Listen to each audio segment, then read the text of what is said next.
What is up, everybody? Welcome back to another episode here of the Bengals Crypt podcast.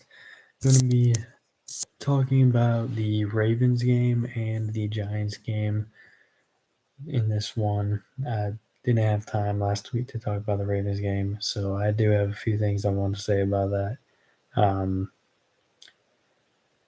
But to be honest, so those games were very opposite. One game, offense is lights out, defense is trash. Next game, defense is great. Offense is trash. We won the defensive game, and we lost the offensive battle because Joe Burrow didn't throw six and touchdowns. Like, he's supposed to tie an NFL record to win a game. Like, come on now. All right. I do have a few notes here. Let me grab the right one. So the Ravens game, the defense struggles were just menacing, terrible. The run defense was actually pretty solid until the very end, but the pass defense was just terrible. Let's see, and even the offense in the Ravens game, like in the beginning, was pretty bad. Like, we went 3 and out of 2 or 3 times. We had a punt, other than 3 and outs multiple times. So if we just played better on offense in the beginning, maybe we got field goals instead of touchdowns, something, or field goals instead of punts. Got some wins. Let's see.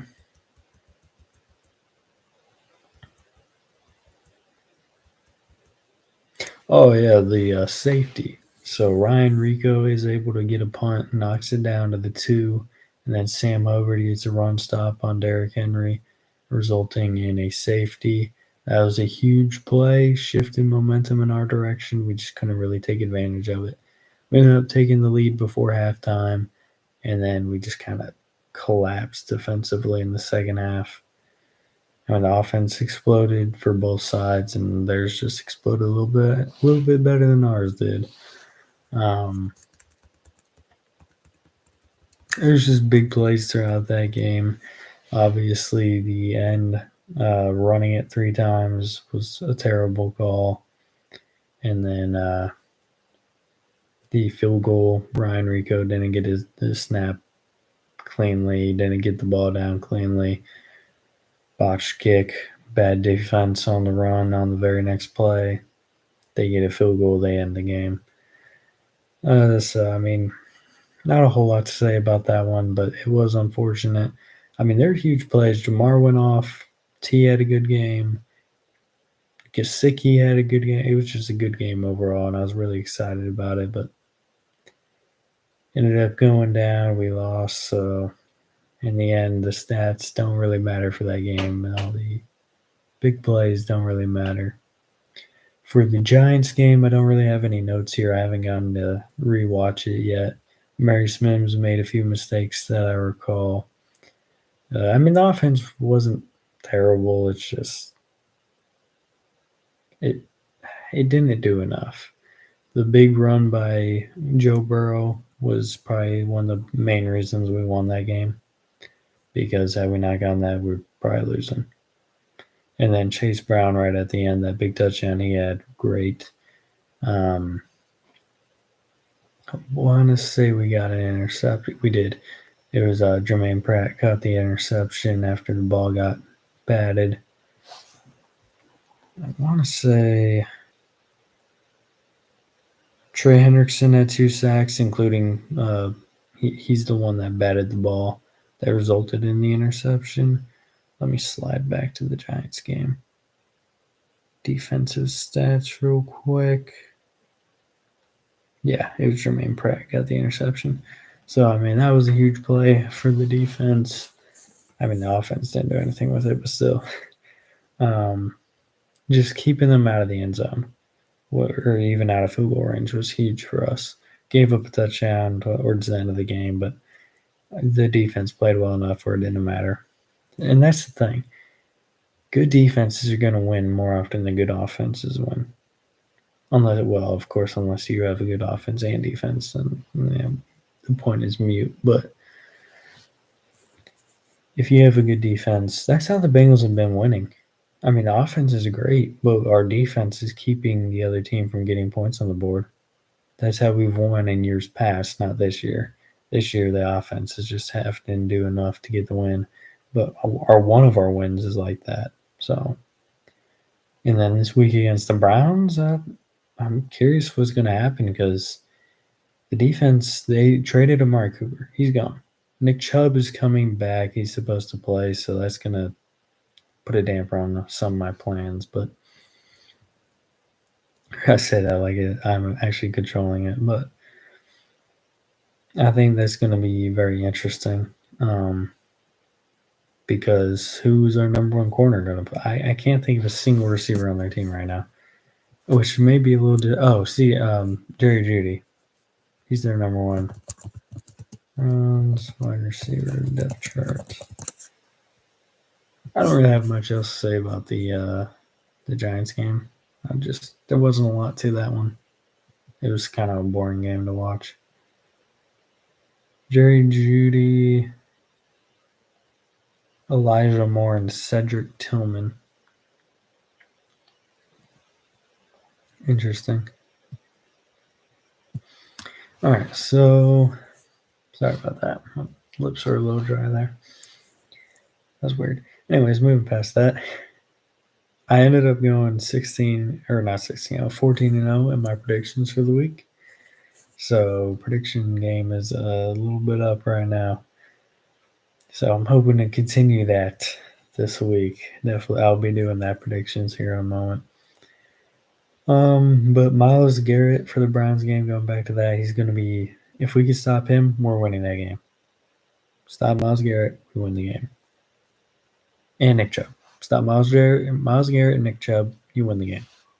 That's every Browns game in history, though, for the last 7 years or however long Myles Garrett's been there.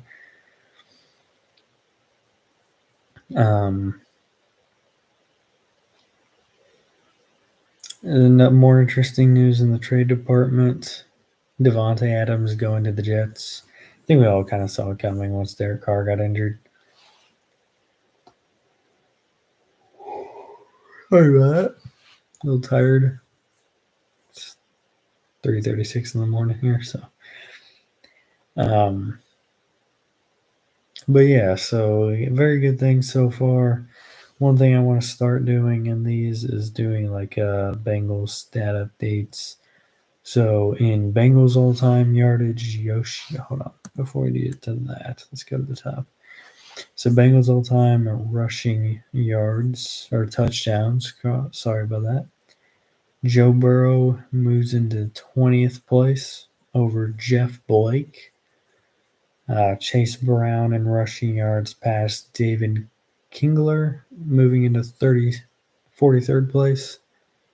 And his touchdowns passes John Reeves, Jeff Driscoll, Nick Lucci, Jeremiah Johnson, Mohamed Sanu, Zach Moss, Ryan Fitzpatrick, Peter Warwick, Steve Broussard, and Chris Perry, moving him into 46th place in touchdowns.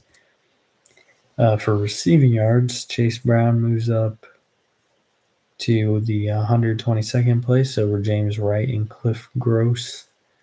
Yoshi moves up over Fred Willis, Jim Riggs, Stanley Wilson, Craig Thompson, Rex Burkhead, Daniel Coates, Brian Maline, Kevin Walter, and Ira Hillary into 101st place. Eric All passes Michael Westbrook, moving into 158th place, and he's over 100 receiving yards now. Trey Hendrickson in the sack department moved up over Justin Smith into 8th place all time. And for these lists, it's the top 250 for the NFL list, so a lot of our players aren't up there yet. Hendrickson is, I want like 2 million names. So the defensive ones, I'll probably wait until they get a little higher. certain milestones that they reach. But Joe Burrow passing yards, he's moving up over Jimmy G and Ed Brown into 156th place all time. So he's doing pretty good. I think this is a good time to get into predictions for the weeks. Game later tonight. I don't know on this one. So let's look at the Broncos schedule. So the Broncos have more wins than the Saints, but they beat. So they've beaten the Raiders. Oh, they beat Tampa?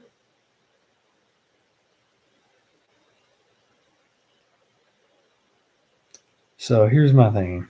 Derek Carr's not playing. So Spencer Rattler's getting the start again. Rashid Shaheed just had surgery, might miss the rest of the year. The Broncos have a really good defense. I'm going to go Denver over the Saints. Oh, yeah, let me show y'all. So I got Denver beating the Saints. I've got New England beating Jacksonville. Drake May showed some good things against a tough defense. Jacksonville's not tough. They're going to get worked. I've got the Falcons beating the Seahawks. It's going to be a tough one. That's a tough one. I just think the Seahawks are just selling majorly this year. So, and then I don't think Amari Cooper's going to play this week, but I got the Bills over the Titans just because I think the Bills are a better team, even without Amari Cooper. I've actually got the Texans over Green Bay. That one is going to be the game of the week, I think. Both quarterbacks are playing really well. It's both offenses in general are just really good. It's going to be a tough one. So Tua's not coming back this week. It's going to be Miami and the Colts. Let's look at schedules. Who have they beaten? Some decent teams in there.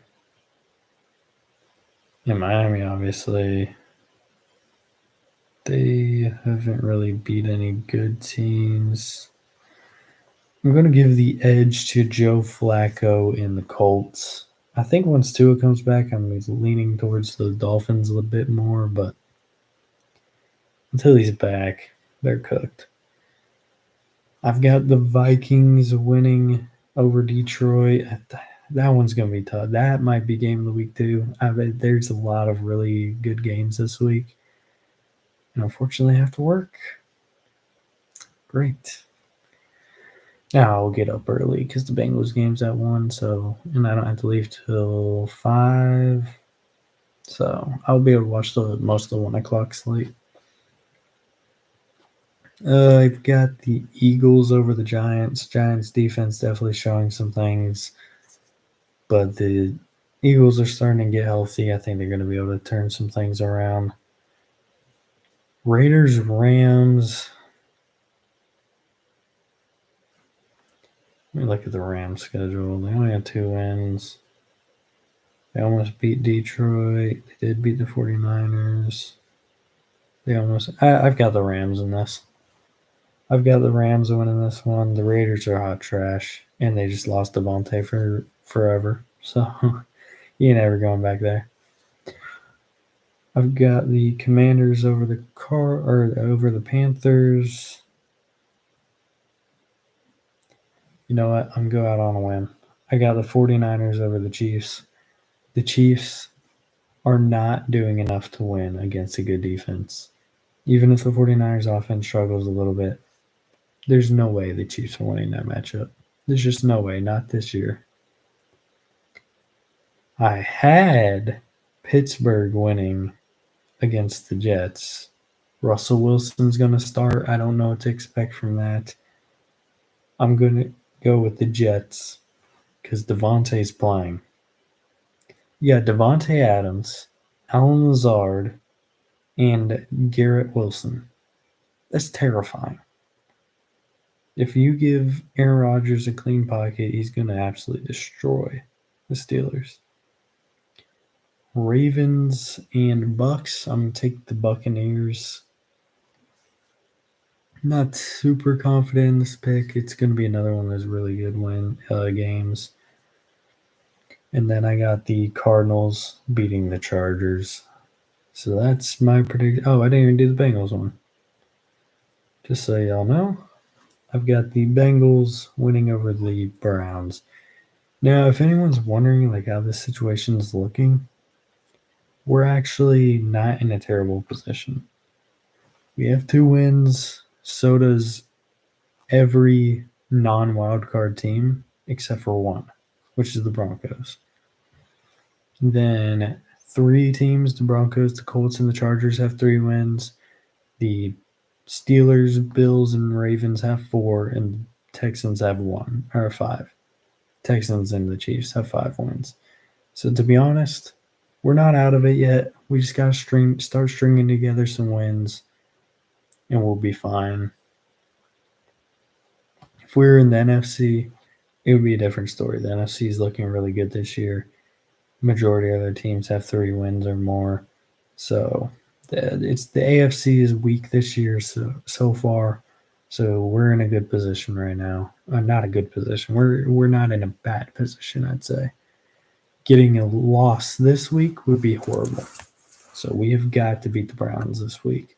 Now, based off my predictions, let's see. What are some 3-win teams? I said the Colts would win, so they'd moved before. I said the Raiders would lose, so we would be able to move up past them. I'd said the Jets would get a win, so they would kind of keep pace with us, but they would also help us move closer to the Steelers. I said the Bucks would win. That would help us move closer to the Ravens. I said the Cardinals would win. We could surpass the Chargers based off of tiebreakers, depending on what that is. We do play the Chargers at some point this year, so there's plenty of time left in the season. So I'm excited to see what we have in store for this season. But I'm going to end this stream here. I went over quite a bit. So I'm very excited to get started in this week's games this week or today. And then I'll be watching some college football at work on Friday, Saturday, and then I'll be watching a little bit of NFL on Sunday at work, but obviously most of it will be over before I can go to work. So really excited to see what we can do. Who dey to all you Bengals fans out there, and I'll see you in the next one. Whoa, hold on. Hot take for the week. We're gonna get 2 interceptions. We don't have a lot of interceptions on the year, but with that decreased receiver room, the D-line being healthy, we're going to get enough pressure to force Deshaun to make some bad decisions. We're going to have 2 interceptions in this game. Who dey to all you Bengals fans out there, and I'll see you in the next one. Have a good day. Bye.